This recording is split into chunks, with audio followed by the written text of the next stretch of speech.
उन्हाळा सुरू झाला की आमच्या घरात सर्वात आधी बनवला जाणारा वाळवणीचा पदार्थ म्हणजे मुगाच्या वड्या. कारण त्या एकदा बनवल्या की वर्षभर छान टिकतात आणि त्याची भाजी तर जबरदस्त लागते. बनवायला अगदी सोपे आहेत. मी इथे अर्धा किलो मुगाची डाळ घेतलेली आहे. याला स्वच्छ धुवून 4 ते 5 तास भिजत घालायचं. डाळ भिजलेली आहे. आता मुगाची साल वरती आलेली आहे, याला आपण काढून घेऊ. त्यात पाणी घालायचं आणि याची साल काढून घ्यायची. थोडी थोडी साल शिल्लक राहिली तरी चालेल. आता डाळीला आपण सुकवून घेऊ. डाळ सुकवताना लक्षात ठेवा ती खूप कडक सुकवायची नाही, थोडीशी ओलसर राहायला हवी, म्हणजे वाटण मस्त होतं. याला 15 ते 20 मिनिटं उन्हात सुकवून घेऊ. आता याला बारीक करून घेऊ. यात पाणी न वापरता याला बारीक करायचं. मी मिक्सरमध्येच याला बारीक करत आहे.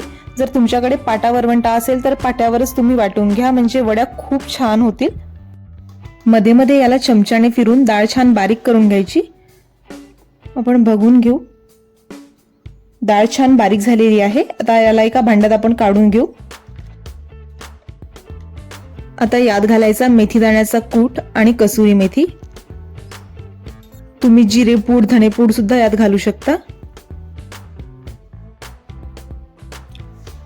तर याला एकत्र करून घेऊ.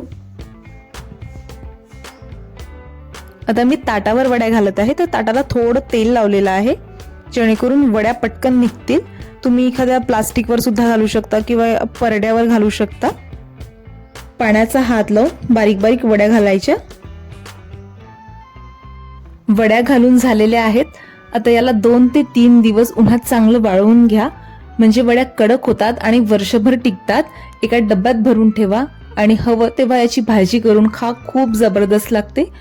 आणि चॅनलला सबस्क्राईब करायला विसरू नका.